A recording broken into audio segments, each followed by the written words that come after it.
morning mga palangga! So, pupunta tayo sa ating garden ngayon. And obviously, mag-gardening tayo. Kailangan ko kasing i-transfer yung ating raspberry. Kasi yung ginawa ko, ipapakita ko na lang instead na i-explain ko sa inyo. Kailangan nating mag-jacket kasi malamig sa labas.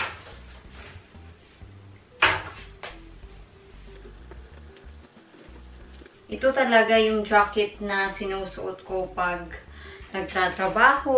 Like, if tumutulong ako sa workshop ni Jan. At ito din yung jeans na sinusuot ko palagi. Yan. Galing Pinas pa yan. Jag ata to. Yeah. Ano? RRG siya. Sa Pilipinas.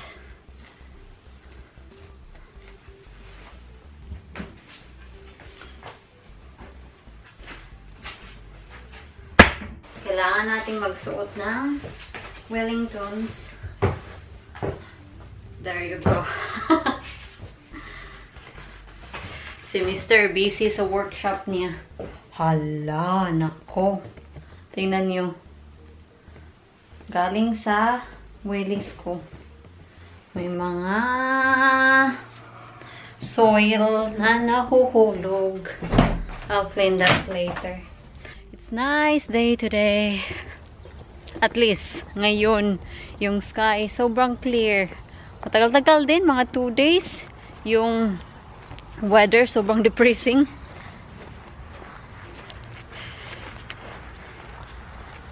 Yung ating primrose, it looks so healthy. Tingnan niyo yan. Diba? Namumulaklak siya.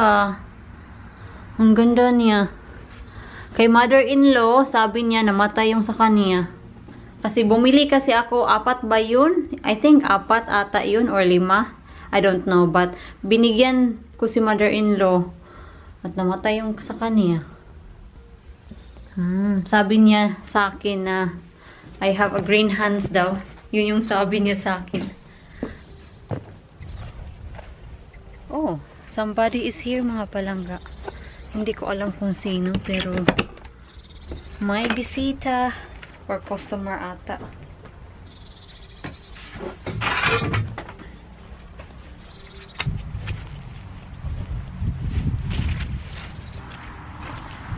Sobrang wet ng ground. So, yung raspberry natin, ito siya. And niline up ko siya doon. At dito rin. Hindi nyo masyado makikita. Pero 2 linya siya. So, ang gagawin ko, nagbago yung isip ko. Nagbago na naman yung isip ko. Yung gagawin ko, ilalagay ko sila into 1 line dito. Yan. Para naman, may space pa tayo para taniman natin ng gulay. Yun yung suggestion ni Mr. I hope lang talaga hindi sila magtampo kasi na transfer ko na sila and then itatransfer ko naman. So, I'm hoping lang talaga okay lang sa kanila, no? Hindi sila mamamatay. So, anyway, oh, that sun is so nice and warm. Minsan-minsan lang ditong umaraw. Kaya pag umaraw, i-enjoy nyo na. Kasi minsan lang talaga umaraw dito. Palaging umuulan. So, anyway, saan ko ba kayo ilalagay? Lalagay ko kayo dito.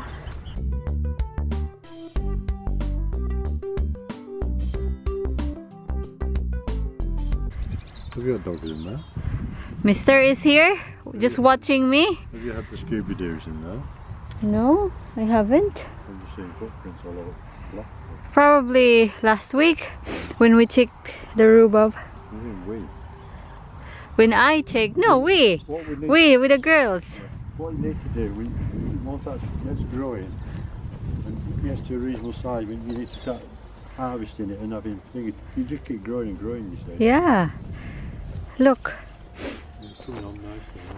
Yeah, they're growing. If you'd actually put a big bucket over that, yes. so it was dark, it would force it and you would have just mainly stem and no leaf. Do we have a big bucket? And that would have been forced rhubarb. Forced rhubarb. Okay. This one here, the forced. All the stuff you buy in supermarkets is forced rhubarb. It only has a very small bit of leaf, doesn't it? Yeah. Yeah, because it's grown in the dirt. And have you seen the primrose? Oh no, Yeah. like a primrose. I'm so hungry, honey. I'm having a bit of. Can you give me a slice of bread, please?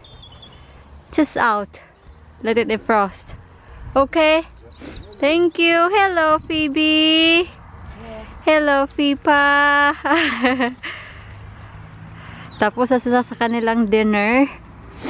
So, tatapusin ko lang muna yung ating tumutulo yung sipon ko. Tatapusin ko lang muna yung pagtatransfer natin sa ating raspberry. Pagpasensyahan nyo na. You know what? As much as I like to be positive, pero I feel like I don't like saying this, but I feel like yung ating raspberry, patay siya. I feel like lang. Hindi ako sure kung magso-survive ba sila, pero yung raspberry cane natin, it's not showing life when I transfer them. Parang stick lang talaga siya. Yan. Wala talaga. Wala, nung trina-transfer ko sila, wala akong nakikitang bagong roots. So, I don't know. So, 50-50 pa sila sa aking pananaw. But hopefully lang talaga mag-survive sila.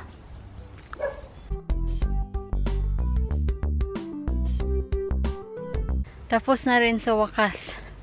So, anyway, may nakita, dalawang raspberry cane, may nakita akong sign of life. Ito sila. Ito. Meron akong nakita na may bagong root sa kanya, and ito, meron siyang tumutubong new stem. So, I know they're alive. But yung rest mga palangga, I really don't know. I'm hoping talaga na okay lang sila. It's too early to say na patay sila. Kasi we never know pa naman, diba? Pero, anyway, yun na, tapos na tayo. At napansin ko, tingnan nyo yung gas natin. May tubig dito. Saan tong water nanggagaling? And nai-stuck yung water. So, kailangan nating lagyan ng paagusan dito, oh. Diyan.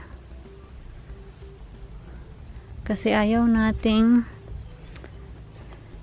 magsak ng water dyan. Kasi may mga bacteria, mga fungi dyan. Kung mga ano-ano pa. Madaming moss nga, oh.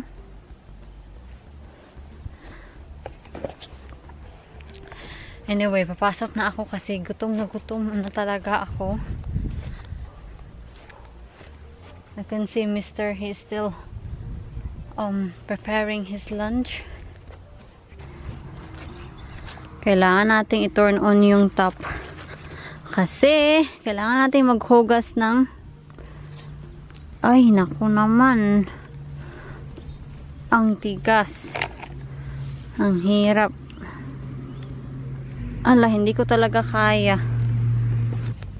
Ay, there you go. We manage. So, turn on natin kasi tingnan nyo yung wheelies ko. Puno ng mud.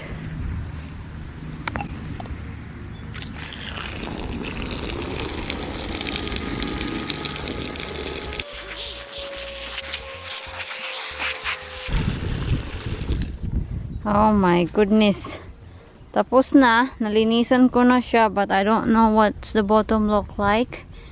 Meron pa talagang soil dyan. Oh. Mostly itong isa. Madami pa. But never mind. At least it looks a bit cleaner. And nabasa ko yung pants ko. Maglilinis tayo ng ating boots. Kasi si Mr. sabi niya, huwag mo kalimutan yung boots mo naka-soak sa water. Sinok ko siya sa water para matanggal yung mga soil. Natanggal naman yung iba, pero yung iba talaga nasa thread pa, oh. Kailangan mo talaga siyang i-sprayhan ng water.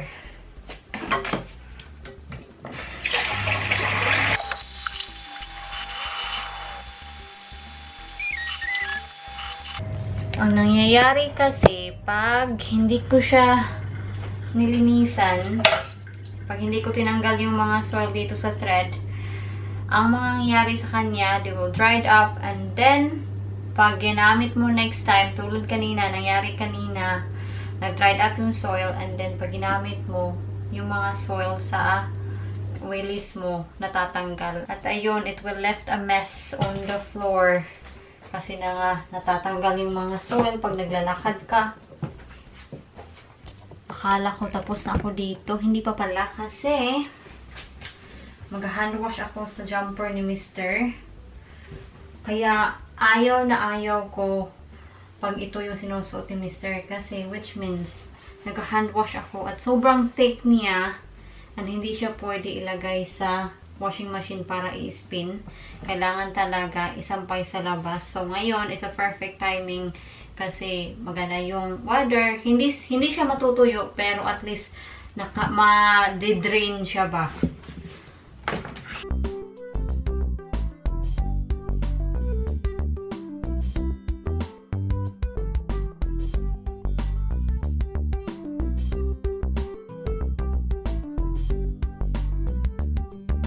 Ang daming tubig niya, oh.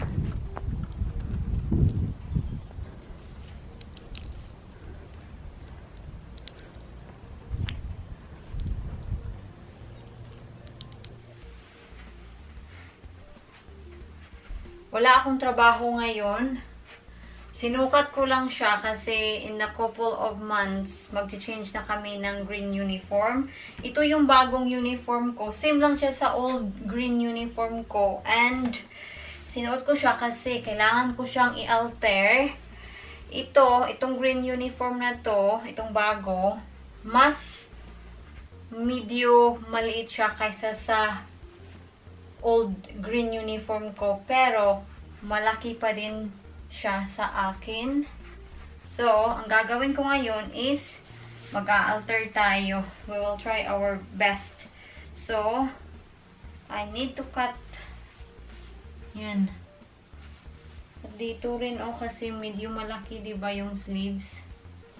First time ko mag-alter.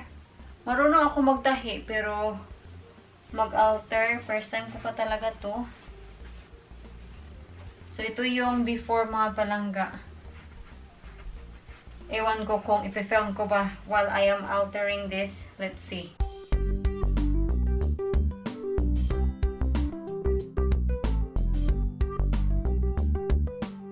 Sukat natin ulit kung happy na ba ako sa length niya. Mamaya ko na siya i-alter. Sa harapan muna yung tatahiin ko. Okay na ako. Happy na ako sa length na to.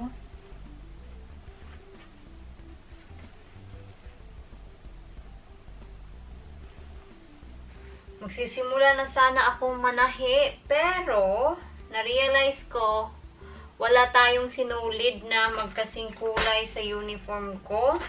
Akala ko meron, pero wala. Meron tayong, sandali lang ha. Meron tayong yellow-green, pero sobrang yellow-green naman niya. Yellow, pink, burgundy, red. Meron tayong blue, navy blue. Wala. Hindi ko sila magagamit, so kailangan kong bumili ng sinulid. I'm hoping na makakahanap tayo ng sinulid na magkasing kulay nito. Kasi pag wala, patay tayo. Ito palang set na to, nabili ko to sa eBay. Sobrang handy niya.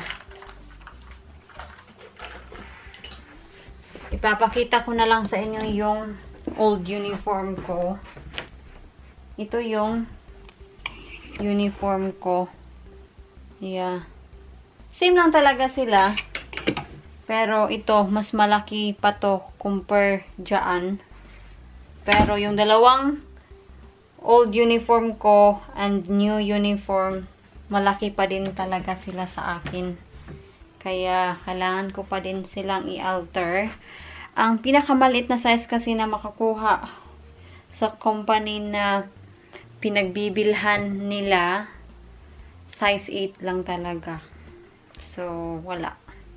Ang size 8, sobrang laki sa akin. Sa mga disclaimer lang ha, hindi naman ako naghahanap ng uniform na body fit sa akin. Gusto ko lang na comfortable ako sa suot ko. Kasi yung uniform ko kasi, yung green uniform ko, sobrang luwang talaga sa akin. Gusto ko yung uniform ko na maluwang sa akin, pero ito yung new uniform ko at yung old uniform ko, sobrang luwang talaga. May extra space talaga sila and extra length. So, kaya ayun, ina-alter ko sila, and that's why I prefer my gray uniform kasi sabi ng mga katrabaho ko, it suited me well compare this one. At totoo naman talaga. Kasi, yung green kasi parang naging dress ko na. Kasi yung old uniform na green, parang dress siya. So, ayun. I-alter natin pag nakabili na tayo ng green na sinulid. Ito yung color ng sinulid na kailangan natin bilhin. Aalis tayo mga palangga. We're going to Dunelm to buy a thread. Mum's cold. It's cold here. What's the temperature? 7 degrees? Yeah, but car's been cold from frost last night. Here you go. Okay. Show them where I'm at.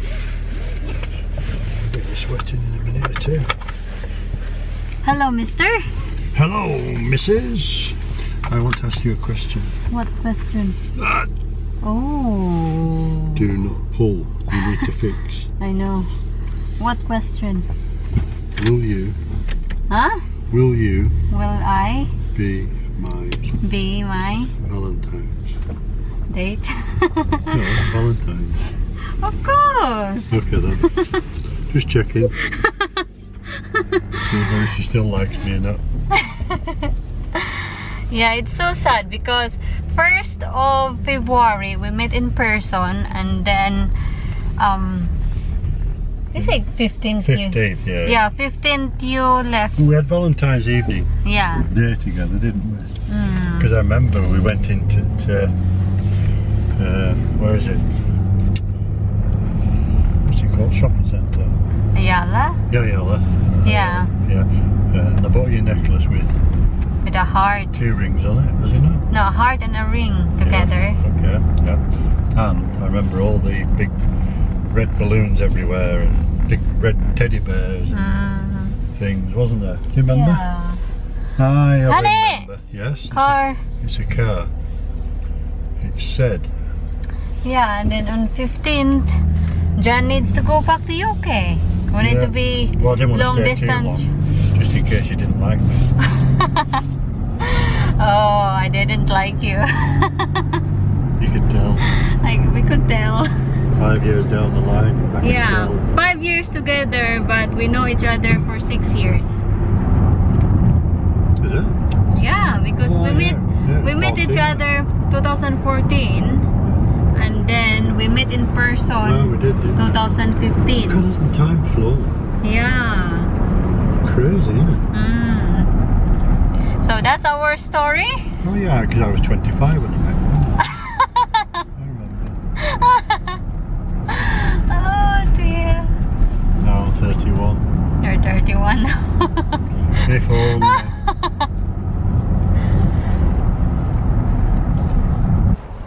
We're here. At nagdala din ako ng sample. Yan.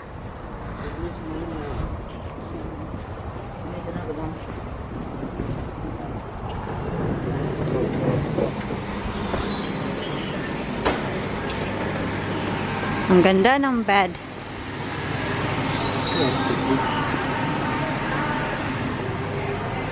So cute. Ang cute nito.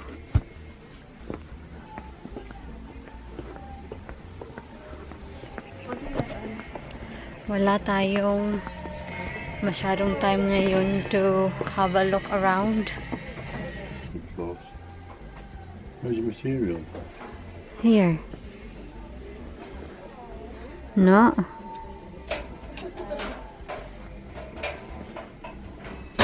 Yeah, this one. You think so? Near, isn't it? Yeah, near enough.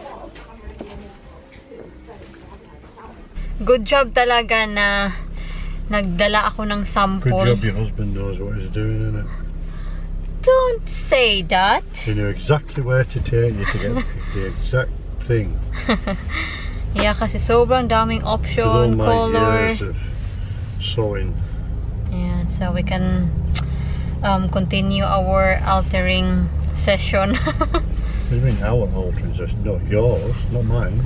No, our, because me and them, our subscriber, Oh, the I see. people. Okay. Not you. Good morning! It's another day mga palangga. So, ngayon, magluluto tayo ng pancake. Gagawa tayo ng pancake. Yung recipe is from All Recipes. Yan. Focus, oy. Itong camera na to, nako. So, na-inspired kasi ako magluto ng pancake. Nung pumunta kami sa Asda at nag-American breakfast kami at nasarapan talaga ako sa kanilang pancake at yung sauce na binigay nila ito. Golden syrup. Yan. At nagustuhan ko, pero hindi ko siya naubos. So, ayun, inuwi ko na. At meron tayong isang ganito. Nagaganito ba din kayo? Kasi if like me ha, pupunta ako sa like for example, McDonald's or KFC dito at may binigay sila na mga ano bang tawag nito, like ketchup or sauces. Pag hindi ko naubos, inuwi ko sa bahay. So, meron tayong padogi bag, diba? Ganyan ako. So, hindi ko alam kung ganyan din kayo, pero share ko lang. So, anyway, yung recipe dito, yung hinihingi niyang ingredients, 1 cup of all-purpose flour, 2 tablespoons of white sugar, 2 teaspoons of baking powder, 1 teaspoon of salt, 1 egg, a cup of milk, and 2 tablespoons of vegetable oil. So, yun. Pagpasensyahan nyo na yung buhok ko. Sobrang buhaghag. Hindi pa nga ito buhaghag kasi it's a bit wet. So, yung fall on niya, hindi ganyan talaga. Yes? Mine's dry. I did mine earlier. Oh, this man is driving me crazy. I'll take another coffee with me and then I'm going to put my trailer together. We're having pancake today. You said you're not having I'm pancake. not. I'm on a diet. Can you not tell? Seafood diet. See it and eat it. So, narinig nyo naman mga palangga na si Mr. hindi siya kakain ng pancake. So, yung pancake na lulutuin natin is for ourselves only. For myself. So, yippee!